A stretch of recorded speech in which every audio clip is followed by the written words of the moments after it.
Welcome everybody to our Invest GP committee today. On this committee is myself, Councillors O'Connor, Councillors Blackmore, and Mayor Clayton.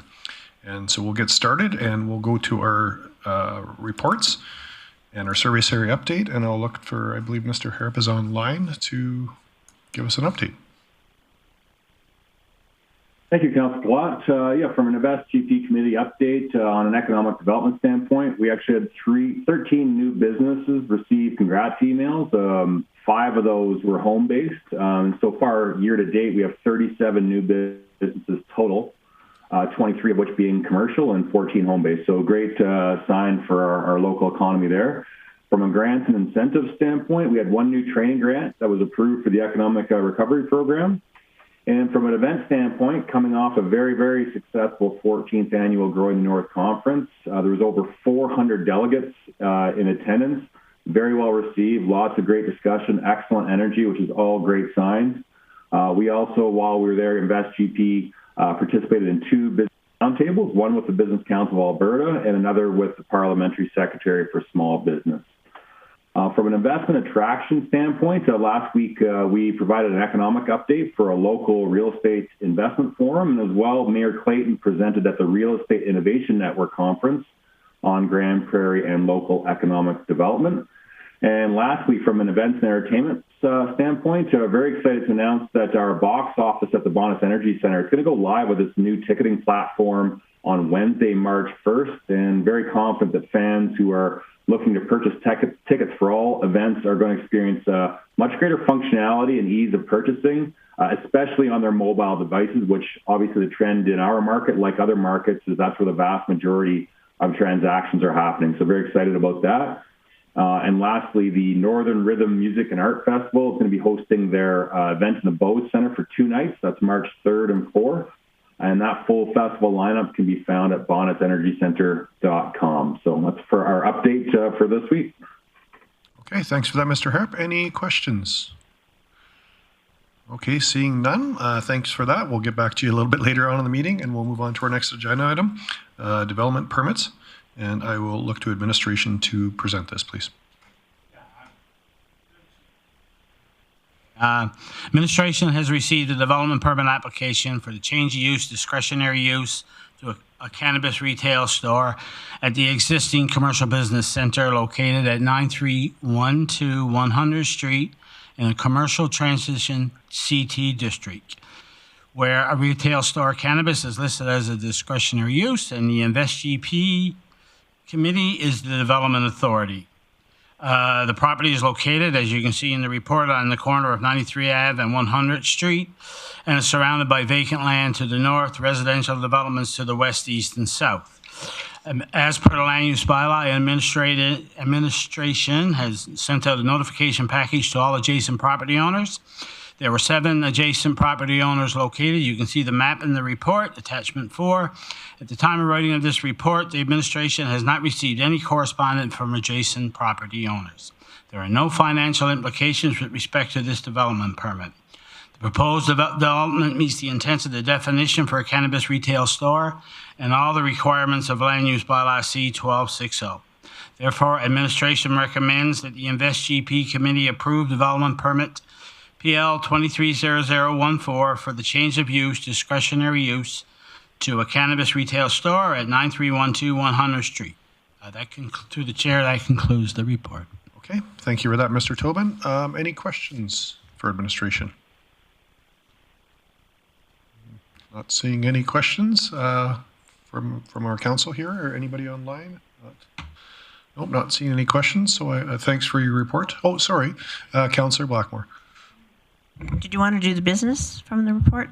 Well, I think we need to see if there's anybody that here wants to speak for or against it, and then we'll go to business arising.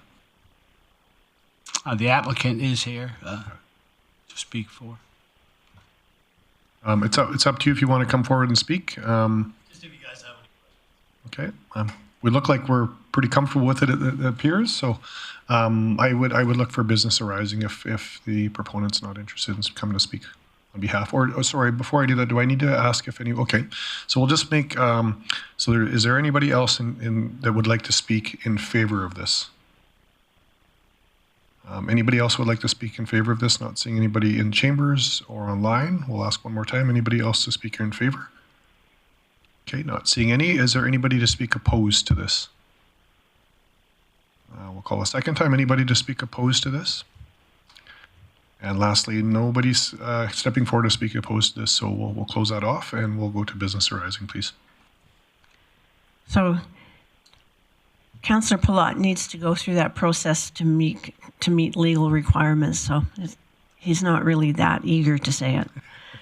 Committee, I move that committee approve development permit PL 230014 for the change of use, discretionary use to a cannabis retail store at 93rd 1200 Street. Okay, thank you for that motion. Any discussion or debate on the motion? Seeing nobody with their hands up or online, we'll call that to question, please. Please vote.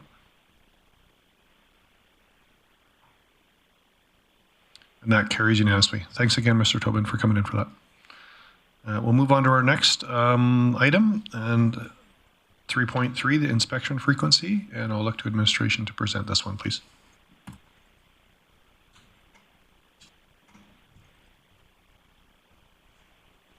Thank you through the chair.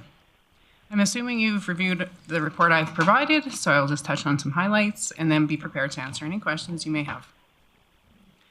The Quality Management Plan is a piece of legislation the city is required to follow, which directs how we provide safety code services. One of the QMP schedules outlines the stages and minimum numbers of inspections that are required during construction. Recently, in 2020, the province mandated all accredited municipalities and agencies to update their approved QMP to a new provincial standard. As a result of that update, the minimum number of inspections required increased in many areas. For example, the amount needed to construct a single-family dwelling increased from 6 to 10. ATCO Electric requires an inspection of the service panel prior to activation, and as a result, the minimum number of inspections we can require is 11. Inspection Services currently offers 14 standard inspections with an option for contractors to meet the minimum of 11. Since December of 2020, approximately 36% of permits issued for single-family dwellings were to contractors looking to receive the minimum number of inspections.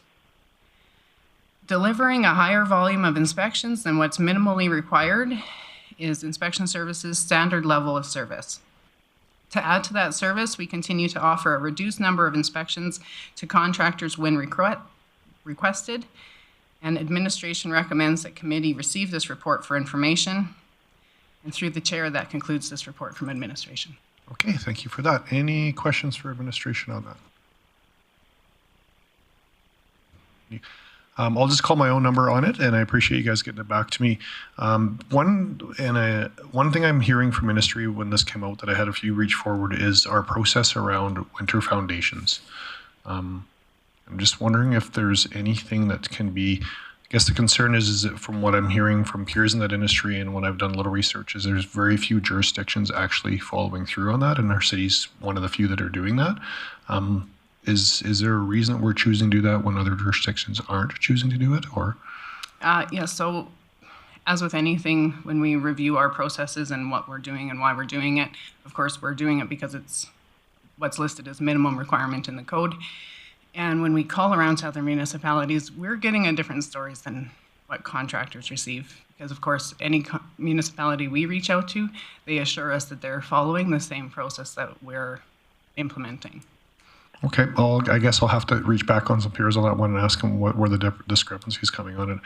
And the only reason I bring it up is because we are a winter city. It makes it very challenging to do foundations here. And I'm just worried with our housing starts, if we did have an opportunity to see some growth, that does really make it challenging to start homes in the wintertime. But if there's no concerns with anybody else, I'll leave it at that. And I'll just ask for somebody to make some business arising to accept this, please. Councillor O'Connor. Sorry, Chair Plot, I did have a question. I couldn't get my hand up quick enough. Sorry, Mayor Clayton, please go ahead. Just a question for Ms. Arsenal. I see that our municipal partners, the County Grande Prairie, have less total inspections. Can you explain to me, and I know that I see the full service and the minimum service, et cetera, but tell me on average why they seem to, us in St. Albert seem to be at the high end of inspections, and other municipalities are 2 inspections less, which is time consuming for industry. And just if you can explain more about that to me. Sorry, Mayor Clayton. So you're asking specifically why do we have a higher number of inspections offered than what the county offers? Yes, exactly. So I guess I can't answer that specifically to state why the county doesn't offer the same inspections that we do. One consideration that they have that we don't is their travel distance. So to provide all the inspections required for their service area, perhaps they're not able to meet a higher amount that we are. That's just speculation, of course. I can't answer it in certain. Okay, thank you. No, fair enough. Thank you. Sorry, just one more question before we go to Business Rising. I'm just wondering, is the city looking at implementing Zoom calls to be able to do inspections as other municipalities have done? We have thought about it. We have talked briefly about it, as we know that our permitting software allows for it.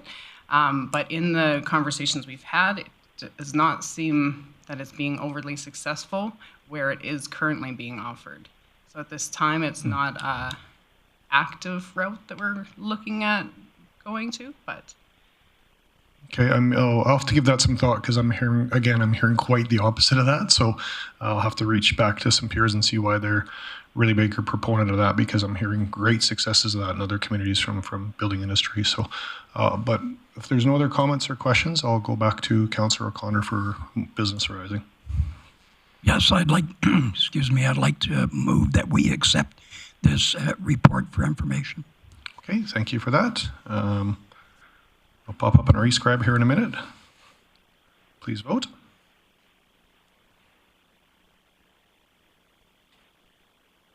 And that carries. So thanks for coming in for that report today and give us an update on that. There's no correspondence or other business, so we'll go to the outside item list, and I'll go back to Mr. Hare, please.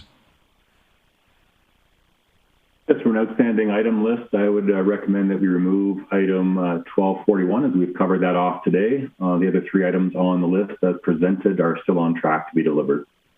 Okay, thank you for that. Can I get somebody for Business Rising on that, please? Councillor O'Connor. Yes, I'd like to move that we accept this report as amended. Okay, thanks for that, Councillor O'Connor. Please vote.